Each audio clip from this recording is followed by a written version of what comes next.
Hey guys, welcome back. As always, my name is Leyzar, and Digital Extremes in their infinite wisdom decided to buff the Incarnon, Gammacor, Angstrum Boar, and Gorgon because, well, some of these really not all that fantastic, and I have heavily criticized most of them. Let's start off with the Gammacor because this one was the weakest weapon out of rotation. I think this is now rotation 2 or rotation 3, but bear in mind you can always buy these Incarnon Genesis adapters from Cavaliero for 120 plat a piece. So if you held off on them, this might be a good time to buy some of them.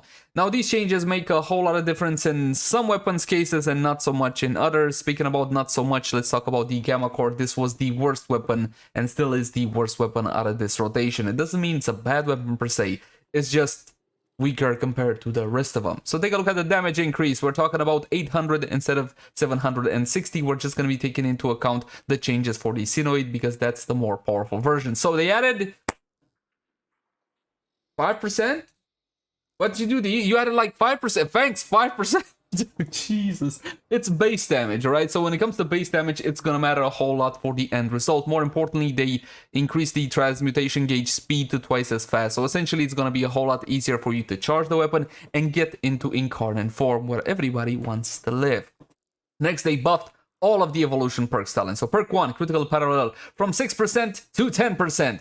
Evolution 4 perk 2, this is going to be Survivor's Edge from 4% to 6%, and finally perk 3 Elemental Balance from 6% again to 10%, and once again we are just taking into account the Sinoid values because this is the most powerful version.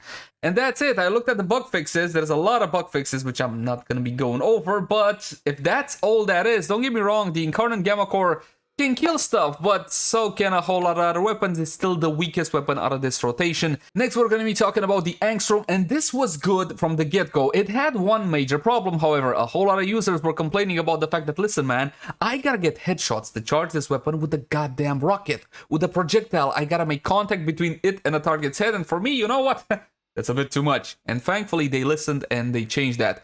Now uses direct projectiles hits instead of headshots to charge its Incarnon transmutation gauge. This does not mean the explosion. You still gotta make contact between the actual projectile and your target, but at least you don't need to go for headshots anymore. From my point of view, this is an absolutely fantastic change. Thank you so much, DE. This makes the weapon a whole lot more usable. And keep in mind that when it comes to the actual power of the Angstrum, this was actually pretty good. It wasn't a slouch of a weapon. I would put it in my top 10 secondary weapons in Warframe, but they made it even better, which is fantastic. Improved tracking, speed, and targeting of the Incarnon projectiles, and added more ricochets off the walls to make it easier from them to land.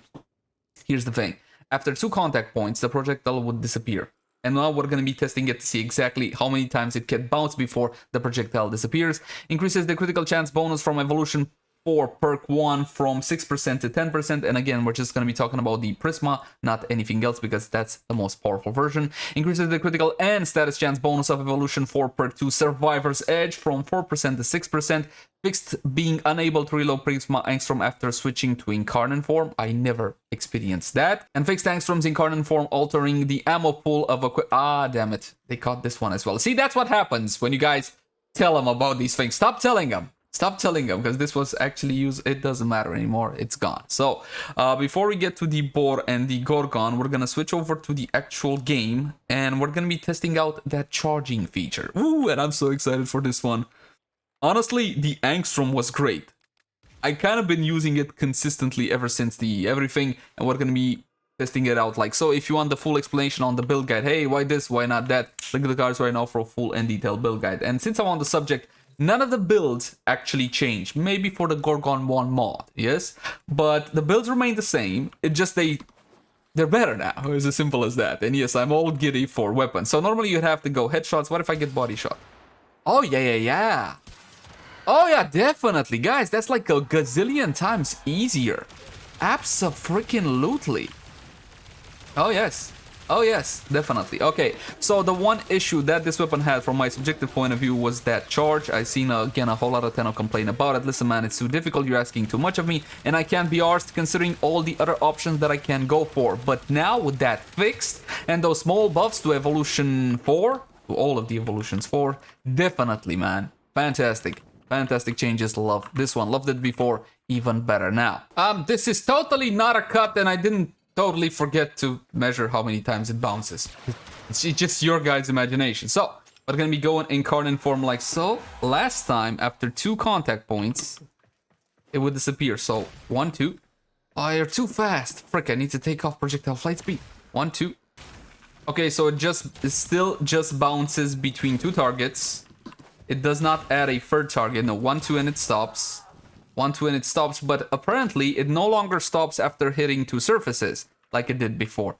Upon its second contact point, it would just stop. So now you got, look, 1, 2, and it's still flying.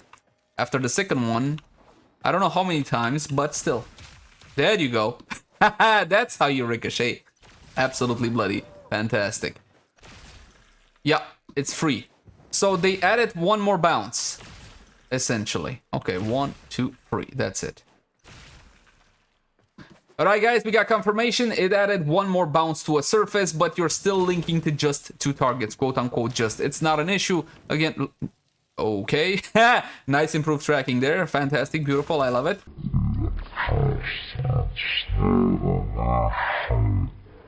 1, 2 targets. 1, 2 targets, and then it stops. That's not a bad thing. Nah, the targeting is still nah. And this was without projectile flight speed, by the way. This is the weapon without any mods. Again, it's still a fantastic improvement to the weapon, no question. We still got to talk about a couple of weapons. Next on the list, what do we got? We got the boar. Yes, the porker. Now, the porker, from a power perspective, was the best weapon. And now it might not be the best weapon out of this rotation, but still. Change the way elemental balance status chance bonus applied to be consistent. Essentially what happened before, you would get that 12% status chance from elemental balance, but it would get divided among multi-shot. Now it's not gonna happen. It takes your status chance from 7.5% per projectile to 19.5% per projectile. Yes, yes, fantastic, great change. Outside of that, the boar remains the same, the builds remain the same, and still this is a fantastic alternative to the Torrid. But just between you and me, go for the Torrid, between the two. Next on the list is the Gorgon, and I don't know if it came across in the review. I tried to mask it and be as professional as I possibly can be, but I was pissed about this one. The design simply didn't make sense, and the weapon was weak, but removed the initial charge delay on Incarnon projectiles fired and replaced it with an automatic trigger type. Ooh, yeah, here we go. Automatic trigger explosion. This, my friends, will make an absolutely humongous difference. And the other thing with the timing with the thing, it's basically works in the same direction. But Gorgon power, yes. I think I have it equipped. I'm not even gonna reuse my Revon, which is actually pretty good. You guys know from Black Clover that haha guy? You should know him. What is important? Now fire rate will have a huge impact on this one. So first of all, the weapon now is automatic. Yes, see, look at my button. But now again, I can get huge benefit from fire rate. Here we go. Make the explosion big, mama. Here we go. Now we cooking with gas. Beautiful, fantastic, gorgeous. This one change, which I do believe I suggested or complained about the trigger type, one of the two, takes the Gorgon from ass to awesome.